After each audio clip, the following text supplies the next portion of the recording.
document porte sur l'économie, sur la présence chinoise en Afrique, l'implantation de la Chine en Afrique.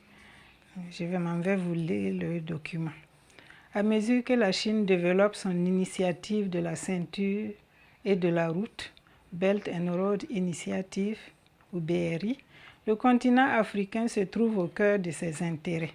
C'est à travers des prêts avantageux, des investissements importants pour l'Afrique que la Chine a élargi sa présence sur le continent.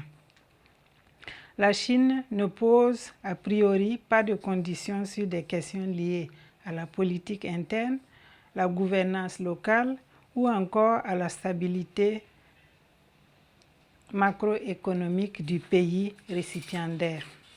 D'ailleurs, elle investit parfois dans les pays risqués où d'autres puissances n'osent pas le faire. Les prêts sans conditions qu'elle propose sont donc une aubaine pour les pays africains qui avaient pour habitude de solliciter des prêts auprès des marchés financiers internationaux avec des conditions très strictes. Pour la Chine, les bénéfices à long terme liés à la coopération entre la Chine et l'Afrique sont bien plus importants que des bénéfices de court et moyen terme. Ce qui apparaît donc, c'est que la Chine semble privilégier la rentabilité diplomatique au détriment de la rentabilité économique. Cette approche constitue le pilier de la diplomatie économique chinoise sur le continent. Si le modèle chinois a des avantages, il comporte tout de même des limites qu'il convient de préciser. Communément appelé debt trap, il s'agit d'une situation dans laquelle un pays est incapable de rembourser sa dette et se retrouve dans un cercle vicieux. Deux options s'offrent à lui. La première est que le pays rembourse en ressources naturelles, tandis que la seconde consiste en une concession de gestion de plusieurs années de l'infrastructure financée par la Chine. Bassou Abdelhak, rapport annuel de la géopolitique de l'Afrique, édition Policy Center of New South, 2018, page 180 à 181. Question. Ce sont les consignes. 1. Explique selon le texte deux raisons de la réussite de l'implantation chinoise en Afrique. 2. Explique selon le texte deux inconvénients de la coopération chinoise pour l'Afrique. 3. À partir de deux exemples, analyse l'influence politique de la Chine dans le monde. Donc, commentaire sur la Chine, l'implantation chinoise en Afrique. Je viens de vous lire le texte. Les consignes, c'est premièrement d'expliquer, selon le texte, deux raisons de la réussite de l'implantation chinoise en Afrique. Auparavant, il faut dire que l'introduction et la conclusion doivent suivre la méthodologie. Et que dans le développement, nous avons mis des numéros au tableau, mais c'est un texte et ça ne doit pas comporter les numéros. Le passage d'une question à une autre se fait par une phrase de transition et j'ai inséré ces phrases de transition au tableau. Donc, pas de numérotation. Première question. Donc, l'explication selon le texte de deux raisons de la réussite de l'implantation chinoise en Afrique. Nous avons premièrement, dans le texte, on parle de prêts avantageux d'investissement importants. Donc, la Chine propose des prêts qui sont plus avantageux que les ex-puissances coloniales comme la France. Et les investissements en Chine, des investissements chinois en Afrique sont importants. Effectivement, la Chine investit dans plusieurs domaines comme les infrastructures, comme l'exploitation minière et j'en passe. Et donc, ces investissements sont importants.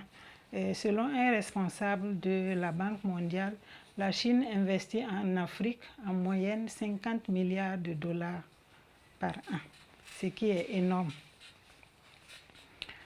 Deuxièmement, selon le texte, Et la Chine ne propose pas de conditions pour donner les prêts aux pays africains, alors que les anciennes puissances coloniales imposent des conditions comme la bonne gouvernance, la démocratie, la stabilité économique pour donner les prêts. Et ce n'est pas le cas pour la Chine. Ce qui fait que la Chine a beaucoup occupé, beaucoup envahi l'Afrique, une place qui était préalablement occupée par les deux ex-puissances coloniales que sont la France et la Grande-Bretagne.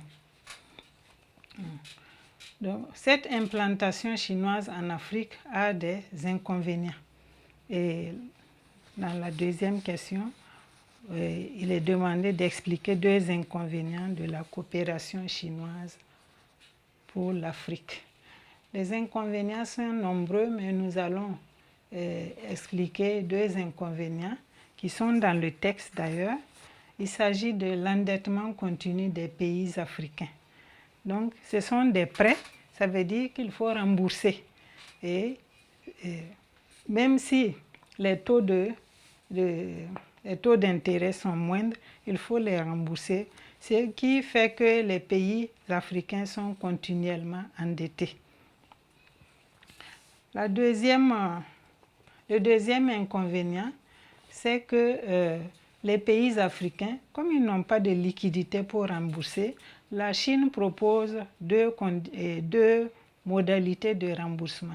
Soit on leur livre des ressources naturelles, et là on voit que effectivement la Chine, pour son développement économique, demande aux pays africains de lui livrer du pétrole et des minerais.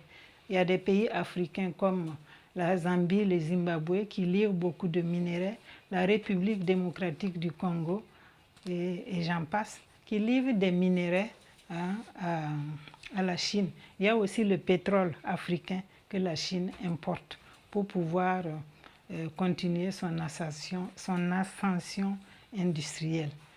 Et la deuxième modalité de remboursement, c'est de donner la cession de la gestion de l'infrastructure construite par la Chine jusqu'à ce que la Chine puisse récupérer ce qu'elle a investi.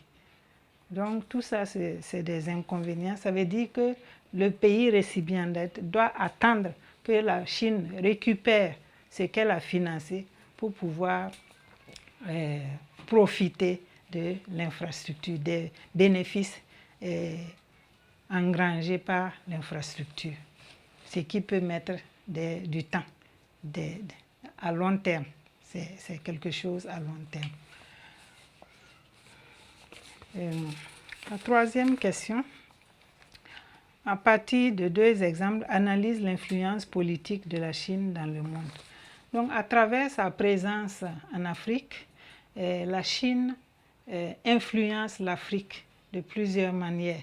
L'influence sur le plan politique, parce que, étant présente, elle profite pour faire connaître son idéologie politique. Et elle influence surtout, à travers ce texte, sur le plan économique. Parce que la construction des infrastructures, par exemple, ce sont des entreprises chinoises qui viennent en Afrique pour construire ces infrastructures. Et cela peut nuire un peu aux entreprises de construction africaines. Même si on embauche quelquefois, parce que la Chine amène quand même une partie de sa main-d'œuvre, elle emploie la main-d'œuvre locale, mais bon, il y a quand même des inconvénients parce qu'il y a des entreprises locales qui sont en difficulté.